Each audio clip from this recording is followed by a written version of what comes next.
Hello বন্ধুরা, আমি Prothom Majumdar, painter, founder and teacher of Ellora art academy.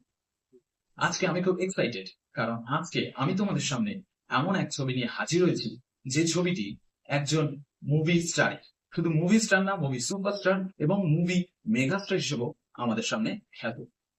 এবং তার সঙ্গে সঙ্গে এমন এক মাইথোলজিক্যাল ক্যারেক্টার আমরা ড্রয়িং করব, যে ক্যারেক্টারটি মহাভারতে খুব পপুলার এবং সমসাময়িক সময় একটা সিনেমা রিলিজ হয়েছে, তোমরা সকলেই জানো। তো সিনেমাতেও খুব প্রশংসা কুড়িয়েছে সেই ক্যারেক্টারটি। আর আমরা এই ড্রয়িং এর মাধ্যমে বুঝতে পারবো যে কিভাবে একজন মুভি স্টারের ফেসিয়াল ক্যারেক্টার গুলো বজায় রেখে তিনি যে চরিত্র অভিনয় করেছেন, অর্থাৎ যে ক্যারেক্টারে তিনি অভিনয় করেছেন মুভিতে, সেইটা কি করে আমরা ফুটিয়ে তুলবো। তো চলো আমরা দেখে নিই কিভাবে এটা প্র্যাকটিক্যালি আমরা ড্র করব। প্রথমে কাগজের ওপর বডিটা কতটা অ্যাঙ্গেলে বাঁক নিয়ে আছে সেটা বোঝার জন্য একটা লাইন টেনে অ্যাঙ্গেলটাকে সেট করে নিতে হবে। কাগজের ওপর কোন জায়গায় ড্রয়িংটা করা হবে সেটা সাবজেক্টের একটা হালকা আউটলাইন করে আমরা বুঝে নেব।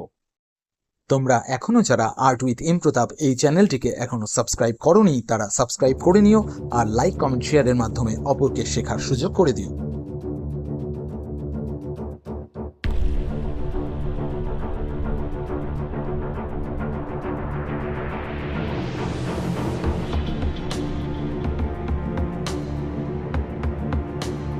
আমাদেরকে মনে রাখতে হবে এই মুভি স্টারের ফেসিয়াল স্ট্রাকচার লম্বাটে গড়নের এবং রোগাটে গড়নের, সেই অনুযায়ী আমাদেরকে ডিটেলটাকে সঠিকভাবে অ্যাপ্লাই করতে হবে।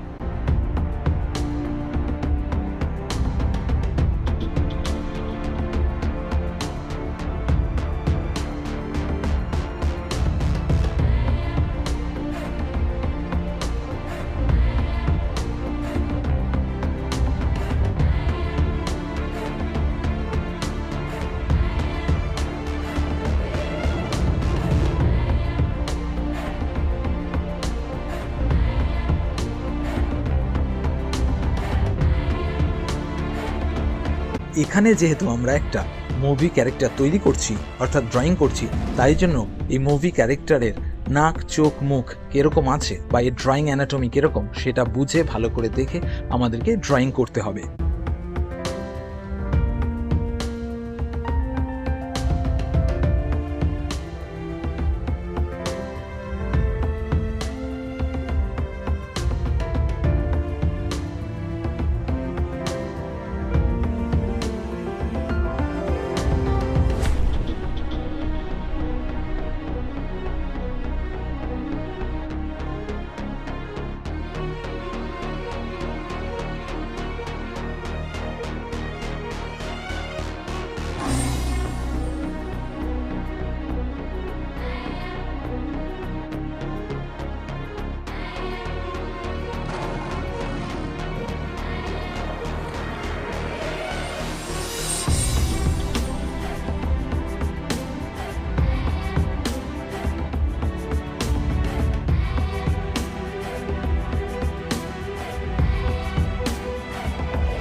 মুখের সম্পূর্ণ স্ট্রাকচারটি আঁকার পরে আমরা মুখের যেখানে যেখানে গোঁফ আর দাড়ি আছে সেটা ড্রয়িং করে ফেলব। অবশ্যই মনে রাখতে হবে যে দাড়ি গোঁফ কিরকম শেপের আছে সেটাকে বুঝে ভালো করে দেখে আমরা সেটাকে ড্র করব।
এবার আমরা চুলটাকে ড্রয়িং করব, যেটা জটার মতন হয়ে আছে।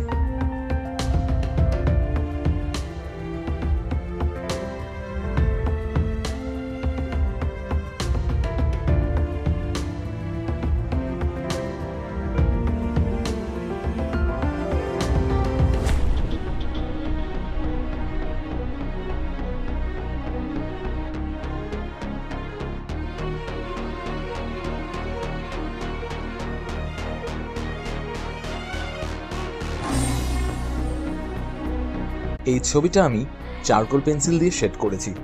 তোমরা এটা নর্মাল পেন্সিল দিয়ে কিংবা চারকোল পেন্সিল দিয়ে শেড করতে পারো। এখানে রেফারেন্স ছবির মধ্যে যেখানে যেখানে ছাওয়া পড়েছে সেই জায়গাগুলোতে আমি চারকোল 2B পেন্সিল দিয়ে শ্যাডো ক্রিয়েট করেছি। তবে অবশ্যই মনে রাখতে হবে, প্রথমে শ্যাডো তৈরির সময় না ডিপ না হালকা, মাঝারি টোনে আমাদের শ্যাডোটাকে ক্রিয়েট করতে হবে। তোমরা যারা নর্মাল পেন্সিলে করবে তারা 2B বা 4B পেন্সিল ইউজ করতে পারো এক্ষেত্রে। তবে শেড দেওয়ার সময় যেখানে যেখানে চড়া আলো পড়েছে অ্যানাটমি অনুযায়ী সেই জায়গাগুলোকে সাদা ছেড়ে বাদবাকি জায়গাগুলোতে শ্যাডো ক্রিয়েট করতে হবে।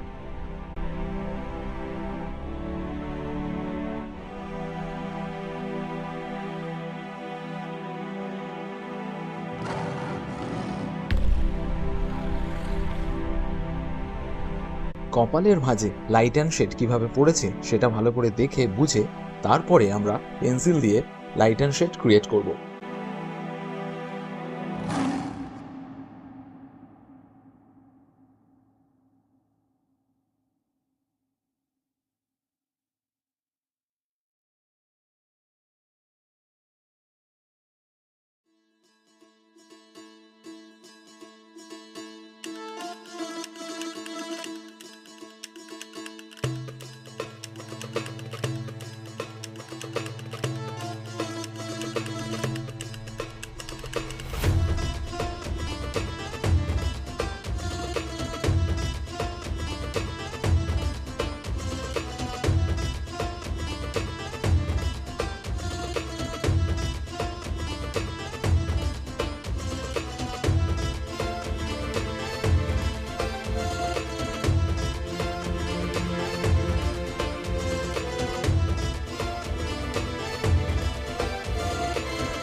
এবার আমরা মিডল টোনে যে শ্যাডো দিয়েছি তার মধ্যে ডিপ টোন অ্যাড করব। এই ডিপ টোনের ক্ষেত্রে আমি চারকোলের 6B পেন্সিল ইউজ করেছি, তোমরা গ্রাফাইট পেন্সিলেরও 6B ইউজ করতে পারো। অতিরিক্ত ডার্কের জন্য তোমরা 8B বা 10B পেন্সিল ইউজ করতে পারো, সেটা চারকোল কিংবা গ্রাফাইট পেন্সিল হতেই পারে।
এবারে আমরা সাজেশন ছবি দেখে দেখে কপালে ডার্ক শেড অ্যাড করছি। কপালের ভাঁজগুলোকে ভালো করে ফলো করে সেখানে লাইট অ্যান্ড শেড কিভাবে পড়েছে, লাইট ডাইরেকশন কোন দিক থেকে এসছে সেটাকে ভালো করে দেখে তারপরে ডিপ টোন এবং মিডিল টোন অ্যাড করতে হবে আমাদের এবং লাইট ছাড়তে হবে আমাদের।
এবার আমরা জামা কাপড়ে আলো যেখানে পড়েছে সেই জায়গাগুলো বাদ দিয়ে ডার্ক টোন, লাইট টোন এবং মিডল টোনে ভাগ করে দেব শেডগুলোকে।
এখানে সমস্ত ডার্ক টোনগুলো 6B চারকোল পেন্সিল দিয়ে করা হয়েছে।